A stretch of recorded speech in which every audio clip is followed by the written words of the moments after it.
voltamos aqui com a matriz SWOT. O termo SWOT é uma sigla oriunda do idioma inglês e é um acrônimo de forças, que significa, traduzido, strengths, fraquezas, que é weaknesses, oportunidades, que é opportunities, e ameaças, que significa threats.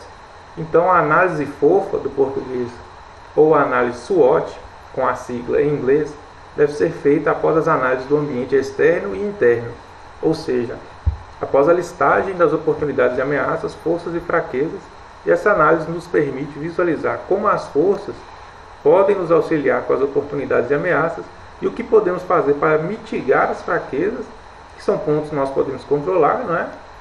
Para não atrapalhar no aproveitamento das oportunidades e amenizar, assim, os efeitos das ameaças. Bom, a matriz SWOT, como sugere a figura, nos possibilita fazer o cruzamento entre fatores externos e os fatores internos que nós analisamos. A combinação desses fatores irá formar quadrantes de contextos diferentes para a definição dos objetivos da organização. A matriz ela é organizada da seguinte forma. Primeiro, a combinação de forças e oportunidades, que irá formar o quadrante de capacidade ofensiva da organização, como sugere a figura. Temos também a combinação de forças e ameaças, no quadrante à direita, em amarelo, que é o quadrante que representa a capacidade defensiva da empresa. Já na parte de baixo da figura, primeiro no quadrante azul, à esquerda, temos a combinação de fraquezas e oportunidades, que representam as debilidades da organização, e no quadrante vermelho nós temos a combinação de fraquezas e ameaças, que representarão as vulnerabilidades da empresa. Seguindo com a explicação de cada um,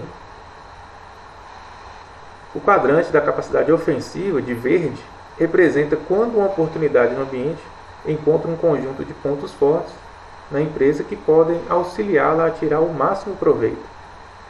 Já o quadrante da capacidade defensiva, em amarelo, representa quando existe uma ameaça à frente e a empresa possui pontos fortes que possam amenizá-la. Neste caso, os pontos fortes, eles representam um escudo contra as ameaças.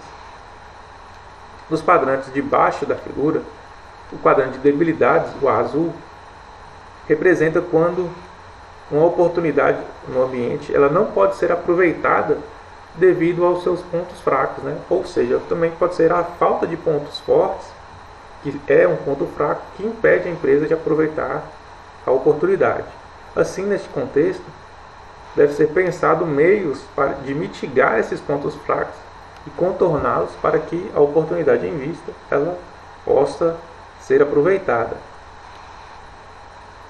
Já no quadrante de vermelho, o das vulnerabilidades, representa quando a ameaça no ambiente torna a empresa ainda mais vulnerável devido aos seus pontos fracos. Aqui também devem ser pensados meios de eliminar os pontos fracos, pois nesse caso de ameaça, eles podem ser ainda mais nocivos para a organização. Então, sendo assim, pensando no contexto e na natureza de cada quadrante, devemos ser capazes de definir os objetivos estratégicos para a nossa organização. No primeiro quadrante, de capacidade ofensiva, vamos definir o que chamamos de estratégias de desenvolvimento, que são objetivos que referem-se às estratégias voltadas para o desenvolvimento de novos mercados, a geração de novos produtos e serviços, a diversificação de atividades e ao desenvolvimento da capacidade tecnológica das organizações. No quadrante amarelo, capacidade defensiva, nós vamos definir as estratégias de defesa, ou também chamadas de estratégias de manutenção, que são objetivos desenvolvidos no sentido de utilizar os pontos fortes para amenizar e se defender dos efeitos de possíveis ameaças.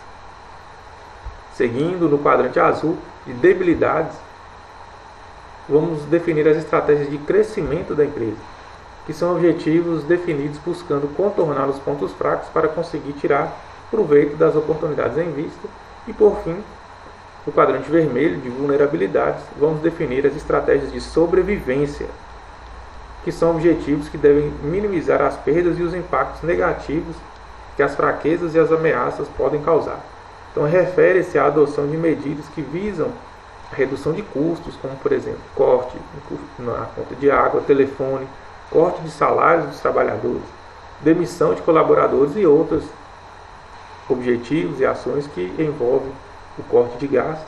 Também refere-se ao desinvestimento, né, que pode ser relacionado à venda da estrutura de ativos da empresa, e também como objetivos e estratégias mais agressivas relacionadas ao próprio fechamento de unidades e filiais, ou também à própria liquidação de parte do negócio da empresa. Bom, com isso, chegamos às considerações finais da nossa aula de hoje.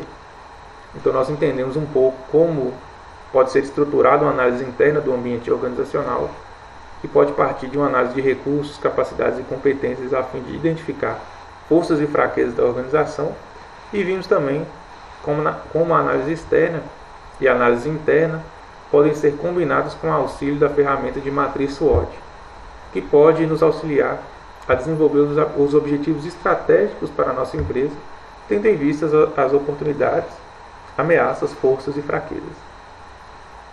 Bom, ainda peço que vocês acessem os links de conteúdo adicionais para entenderem um pouco mais sobre o conteúdo que foi apresentado nessa última videoaula.